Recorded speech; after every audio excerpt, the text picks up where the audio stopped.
नमस्कार, बड़ी खबर बड़ी बहस में आपका स्वागत है। आपके साथ मैं हूं इरम सिद्दीकी। मध्य प्रदेश में लोकसभा चुनाव पूरा होने के बाद नतीजों को लेकर कयास लगाए जाने का दौर जारी है। सबके अपने अपने दावे हैं। इसी बीच मध्य प्रदेश कांग्रेस के प्रभारी भंवर जितेंद्र सिंह ने दावा किया है कि कांग्रेस मध्य प्रदेश में बीजेपी से ज्यादा सीट जीतने जा रही है। वहीं बीजेपी सभी 29 सीटें जीतने का दावा करती रही है। आखिर दिनों का क्या है सच, चलिए आखिरी दिनों का सच हम जानेंगे। बड़ी खबर बड़ी बहस में आज इसी विषय पर हम चर्चा करेंगे, लेकिन उससे पहले एक रिपोर्ट आपके लिए।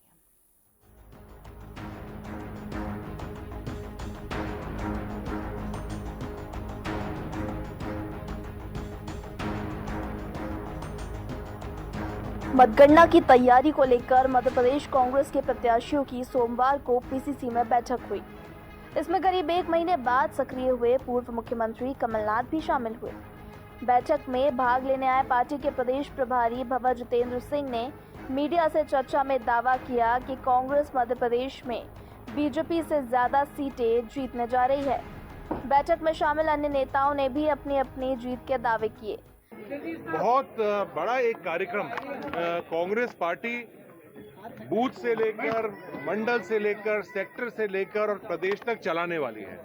उसके ऊपर हमारे सभी माननीय सीनियर लीडर जितने भी हैं, वरिष्ठ नेता हैं, वो आए हैं।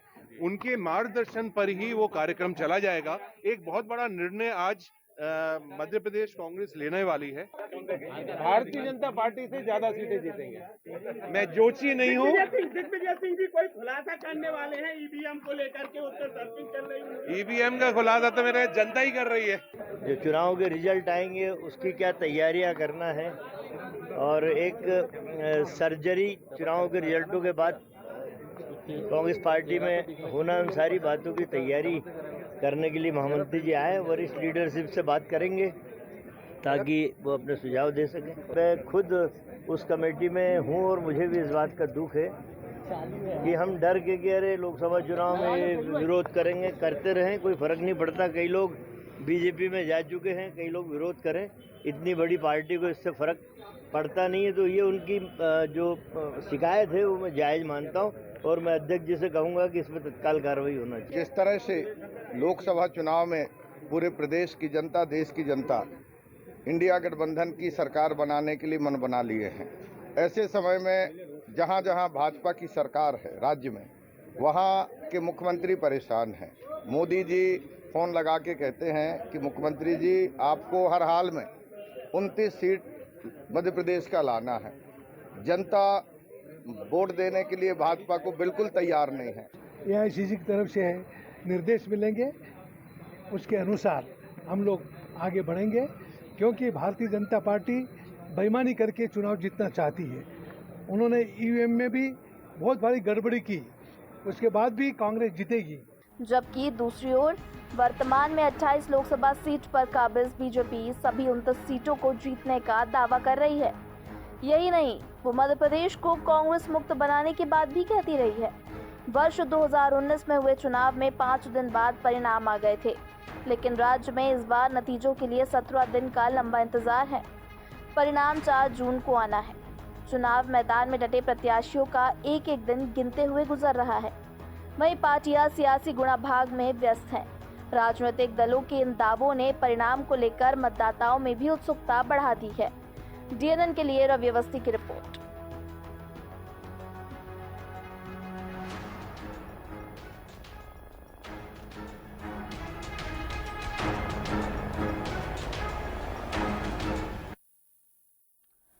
बिल्कुल, तो चुनाव पूरा होने के बाद नतीजों को लेकर कयास लगाए जाने का जो दौर है वो लगातार जारी है। बड़ी खबर बड़ी बहस में आज हम इसी मुद्दे पर चर्चा करेंगे। चर्चा के लिए हमारे साथ स्टूडियो से पॉलिटिकल एडिटर रवि अवस्थी जी हमारे साथ जुड़े हुए हैं, साथ में बीजेपी से घनश्याम जी हमारे साथ जुड़े हुए हैं और कांग्रेस से फिरोज सिद्दीकी जी हमारे साथ जुड़े हुए हैं। आप तीनों का बहुत स्वागत है बड़ी खबर बड़ी बहस में। रवि अवस्थी जी, शुरुआत आपसे ही करूंगी, ये कयास क्या कहते हैं? बिल्कुल इरम, देखिए हालांकि 13 मई को चौथे चरण का मतदान होने के बाद अब जो 20-22 दिन का समय मिला है, तो स्वाभाविक तौर पर अब एक एक दिन गिन कर गुजर रहा है। और ऐसी स्थिति में बस गुणाभाग ही हाथ है, क्योंकि अब जो प्रत्याशी चुनाव मैदान में उनकी तो धड़कनें बढ़ी हुई, क्योंकि जो उनका फैसला है, भाग्य है, वो किस्मत ईवीएम में कैद है। अब ऐसे में स्वाभाविक तौर पर अब अभी तो 20-22 दिन जो है सबको अपने अपने दावों की पूरी छूट है और सभी को दावे मान्य भी होंगे। नतीजे तो 4 जून को जब आएंगे तो उसका खुलासा होगा कि क्या वास्तविकता क्या है। लेकिन स्वाभाविक तौर पर जिस तरीके से कांग्रेस अब सक्रिय नज़र आ रही है चुनाव के बाद, क्योंकि देखिए चुनाव तो बिना कार्यकारिणी के करा लिया उन्होंने। 6 महीने से कोई कार्यकारिणी थी नहीं पार्टी की और तमाम नेता अपने अपने क्षेत्रों में ज़्यादा सक्रिय नज़र आए। कमलनाथ खुद ही उन्होंने आखिरी जनसभा जो है 20 अप्रैल को रामू टेकाम के उसमें ली थी, बैतूल लोकसभा क्षेत्र का जो चिचोली जगह है, चीकट या ऐसी कोई जगह है वहाँ पर उन्होंने वो सभा ली थी। और उसके बाद अब वो पहली बार बैठक में आए हैं 1 महीने बाद। तो स्वाभाविक तौर पर अब दिग्विजय सिंह जी बाहर हैं, पटना में अपना प्रचार कर रहे हैं और नकुलनाथ बताते हैं आई नहीं। यानी आप देखिए कांग्रेस 27 सीटों पर चुनाव लड़ रही है और 2 कैंडिडेट तो अभी बाहर है ही, तो वो आई नहीं है। तो बच्चों जो अब कैंडिडेट को स्वाभाविक तौर पर बैठक में यही मसला था कि भाई कैसे काउंटिंग के दौरान सावधानी बरतें, उसी को लेकर तमाम टिप्स दिए गए। इसके अलावा आपने देखी जितेंद्र भवर सिंह को सुना भी कि आज बड़ा फैसला लेने जा रही पार्टी और ये इस बात के संकेत भी है कि कहीं ना कहीं युवाओं को ज़्यादा से ज़्यादा मौका देके और संगठन को और मजबूत किया जाएगा। तो मेरे ख्याल से इरम देखिए करना भी चाहिए, क्योंकि मध्य प्रदेश में 2 दलीय राजनीति और एक दल अगर इतना कमज़ोर होगा तो स्वाभाविक तौर पर कहीं ना कहीं लोकतंत्र के लिए ये ठीक नहीं है। और कांग्रेस को मजबूती और युवा टीम आए ज़्यादा बेहतर तरीके से काम कर पाएगी, क्योंकि अभी तक तो जो था वो सबने देख ही लिया। अब सज्जन वर्मा कह रहे हैं कि भाई बोल्ड डिसीजन है, तो बोल्ड डिसीजन ले लेकिन उसको मान्य भी तो करने वाले होना चाहिए, कोई पालन करने वाला भी होना चाहिए या उसको पालन करवाना आना चाहिए। फिर तमाम बातें हैं। अब उधर देखिए पश्चिम बंगाल में जो अधीर रंजन है उन्होंने ममता की खिलाफत करी, तो मल्लिकार्जुन ने कहा कि भाई ठीक है जिसको पार्टी में रहना है रहे, नहीं तो जाए। तो तमाम तरह की बातें हैं इरम, ऊपर से लेकर नीचे तक सुधार की ज़रूरत है और अगर वाकई में सुधार होता है तो ये अच्छी बात होगी। बिल्कुल। फिरोज सिद्दीकी जी आप क्या कहेंगे, क्योंकि जिस तरीके से मध्य प्रदेश कांग्रेस के प्रत्याशियों की बैठक हुई उसके बाद करीब 1 महीने बाद सक्रिय हुए हैं पूर्व मुख्यमंत्री कमलनाथ।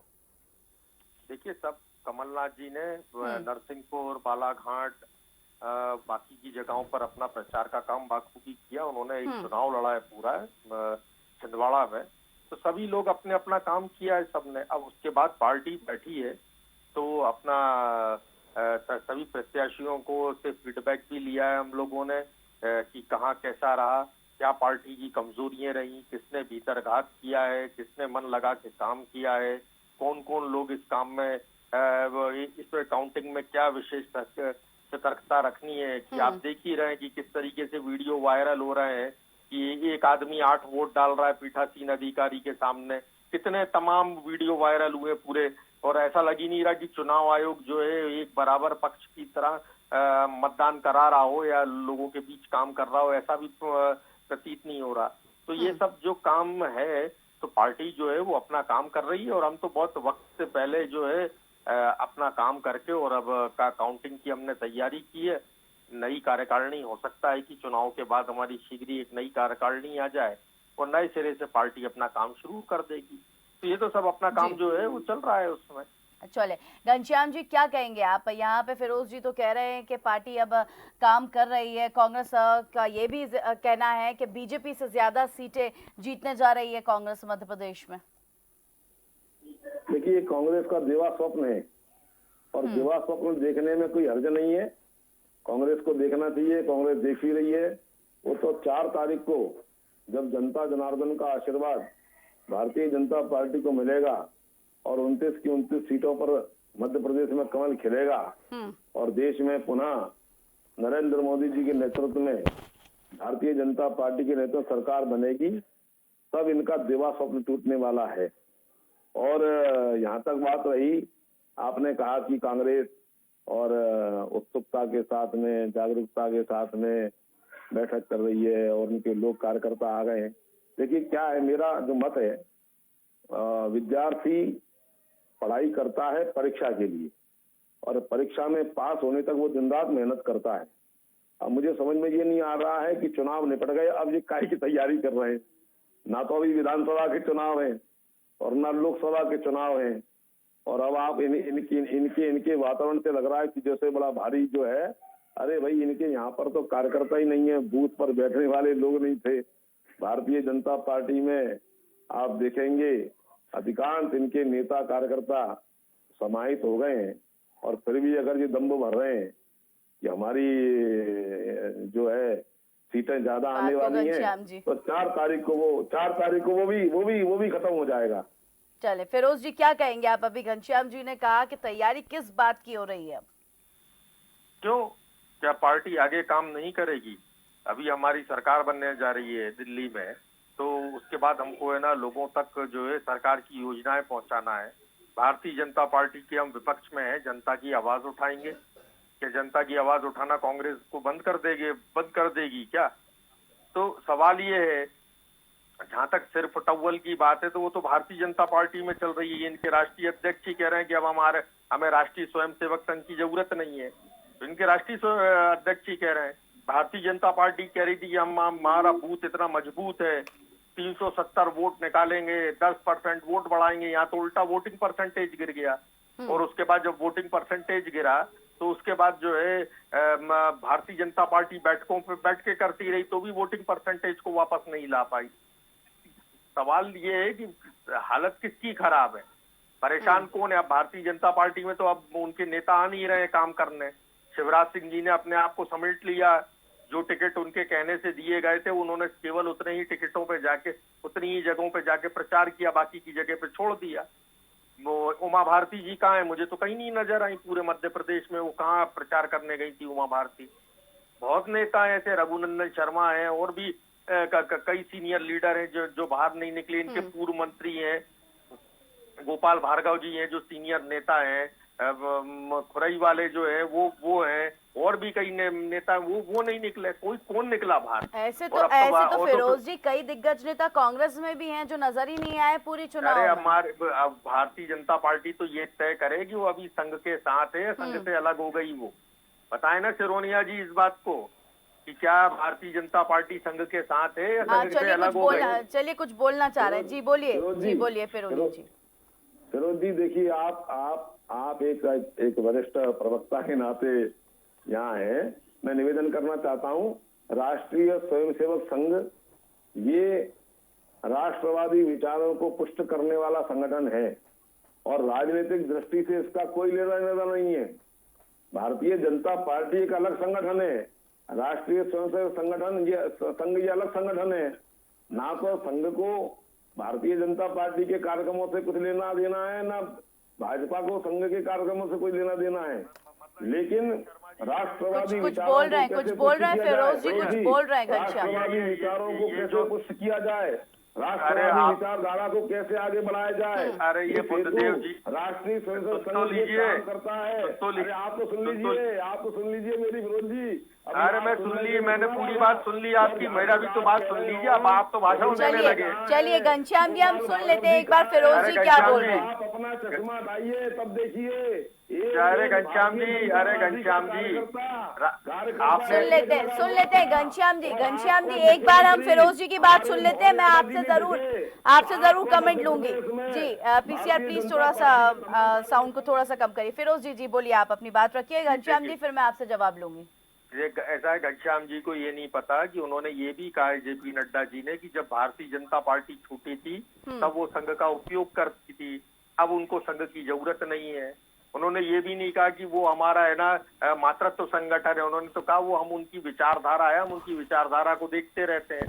अब तो मुझे जो हितानंद शर्मा जी हैं उनकी कुर्सी भी खतरे में नजर आती है कि अब उनको लगता है भारतीय जनता पार्टी के कार्यालय में आने के लिए मना कर दिया जाएगा कि भाई अब आप नहीं आइए, अब आपकी कोई आवश्यकता नहीं है भारतीय जनता पार्टी को। अब आप जहां से आए थे अपना बोरिया बिस्तर उठाइए और जाइए। तो मुझे अब ऐसा ही लग रहा है। तो जो पार्टी खुद ही अपने अंतर्द्वंद में फंसी है, दो फाड़ा वो खुद ही हुई जा रही है, तो अब वो कांग्रेस के ऊपर कौन सा सवाल उठा रही है? और ये जो इतने आगंतुक कांग्रेसी है इन्होंने कौन सा काम किया, इनको कौन सी जिम्मेदारी दी, मुझे तो ये बात समझ में नहीं आती।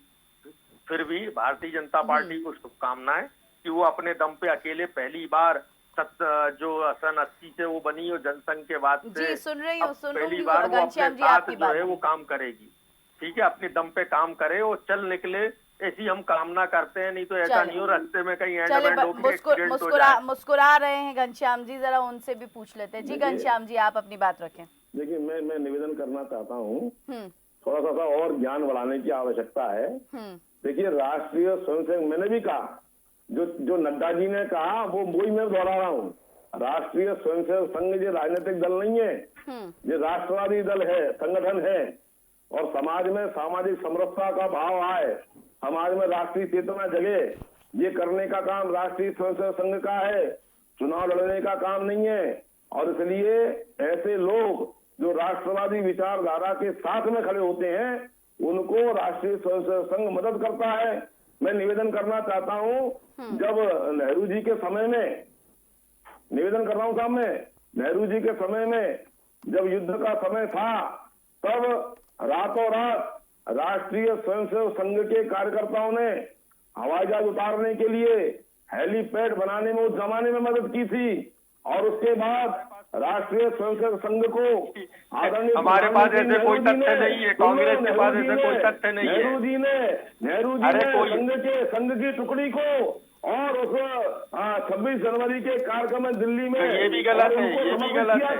अरे कैसे ये भी गलत है, आप जो कह रहे हो ये भी गलत है भाई साहब, हम कहेंगे वो गलत है, गलत है, हम आप कहेंगे वो सुधार गलत दीजिए। है। अरे और आप सुनिए, ये संघ की व्यवस्था नहीं है, ये भारतीय जनता पार्टी का संगठन है, जहाँ पर संगठन मंत्री का जो दायित्व रहता है वो राजनीति से परे रहता है। वो पर्दे के पीछे रह करके ऐसे असंख्य राष्ट्रवादी लोग, ऐसे देशभक्त लोग हैं जो समाज को संतुलन करने का काम करते हैं। उनको नेताजी से कोई मतलब नहीं है। अभी आप कह रहे थे कि हितानंद जी को कह दिया है कि अपना बोरी बिस्तरा बांधो, ये कांग्रेस की परंपरा है, भारतीय जनता पार्टी की परंपरा नहीं है।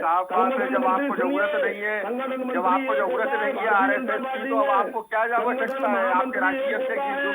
चले मैंने आप दोनों की बात सुन ली, मैं अब रवि अवस्थी जी से एक जवाब लेना चाहूंगी। रवि अवस्थी जी क्या कहेंगे आप? घनश्याम जी मैं आपसे जवाब लूंगी, रवि अवस्थी जी से जवाब लूंगी आप दोनों की बात का। जी नहीं, किस बात पर इनके जो इन्होंने सवाल उठाया उस पर या किस पर? दोनों की अपनी अपनी बातें, अपने अपने दावे हैं रवि अवस्थी जी। नहीं, मैं हालांकि देखिए आपका जो इशारा, हालांकि फिरोज जो कह रहे हैं वो उन्होंने जेपी नड्डा जी ने जो है इंडियन एक्सप्रेस को एक इंटरव्यू दिया है, उसमें उन्होंने मतलब साफ तौर पर कहा है कि शुरुआती दौर में जब हम कमज़ोर थे तब जो सहयोगी संगठन है, संघ का भी उन्होंने नाम लिया, वो सहयोग करते थे, मदद करते थे। अब बीजेपी सक्षम है तो अब ऐसी आवश्यकता महसूस नहीं होती है। लेकिन सक्षम, उन्होंने कहा कि अब हम सक्षम हैं, अपने आप में एक राजनीतिक दल है। जहाँ तक देखिए संघ का है तो संघ का मुझे नहीं लगता कि ये क्या उसके बारे में, लेकिन संघ ने हमेशा यही बात कही कि वो एक पर्टिकुलर जो उनकी विचारधारा से सहमत है वो उसकी मदद करते हैं, चाहे वो कोई सा भी राजनीतिक दल हो। अब चूँकि बीजेपी की स्वाभाविक विचारधारा जो है वो संघ से मेल खाती है, इसलिए वो उनके साथ है। लेकिन हैरत की बात तो राम यह है कि मेरे को लगता है कि बहुत कम लोगों को पता होगा कि संघ की स्थापना एक कांग्रेसी नेता नहीं की थी। हेडगेवार वो कांग्रेस में संयुक्त सचिव के पद पर रहे, गांधी जी के साथ रहे, जेल भी गए, तमाम चीज़ें करी, फिर उन्होंने अपना एक संगठन बनाया था और उसको राष्ट्रीय स्वयंसेवक संघ नाम दिया गया था। वो राष्ट्रीय स्वयंसेवक संघ, और वो चूँकि कई तरह की बातें थी उस समय कि जो कांग्रेस के जो तत्कालीन नेता थे वो उनकी विचारधारा से सहमत नहीं थे, वो एक तरफा निर्णय लेते थे एक वर्ग विशेष के बारे में। इसके चलते जो चूँकि भारत एक बड़ा देश है और उसके चलते फिर वो जो संघ की स्थापना, लेकिन हेडगेवार कांग्रेस के नेता रहे, इसमें कोई दो राय नहीं। तो सवाल यही है कि वो एक विचारधारा को लेके बना संगठन है जिसको जो उसको फॉलो करता है वो उसमें आता है, चाहे वो कांग्रेस हो, बीजेपी हो, कोई और दल हो जो उसकी विचारधारा से मेल नहीं खाता है वो स्वाभाविक तौर पर उससे दूर रहता है। बिल्कुल। चलें, बहुत शुक्रिया रवि अवस्थी जी आपका भी, फिरोज सिद्दीकी जी आपका भी, घनश्याम जी आपका भी बहुत शुक्रिया बड़ी खबर बड़ी बहस में जुड़ने के लिए। तो बैठक में शामिल जो नेता थे उन्होंने भी अपनी अपनी जीत के दावे किए हैं, जबकि दूसरी ओर वर्तमान में 28 लोकसभा सीट पर काबिज बीजेपी सभी 29 सीटें जीतने का दावा कर रही है। बड़ी खबर बड़ी बहस में आज हमने इसी मुद्दे पर चर्चा करी। चर्चा के लिए पैनल का बहुत शुक्रिया और आप देखते रहिए TNN न्यूज़। नमस्कार।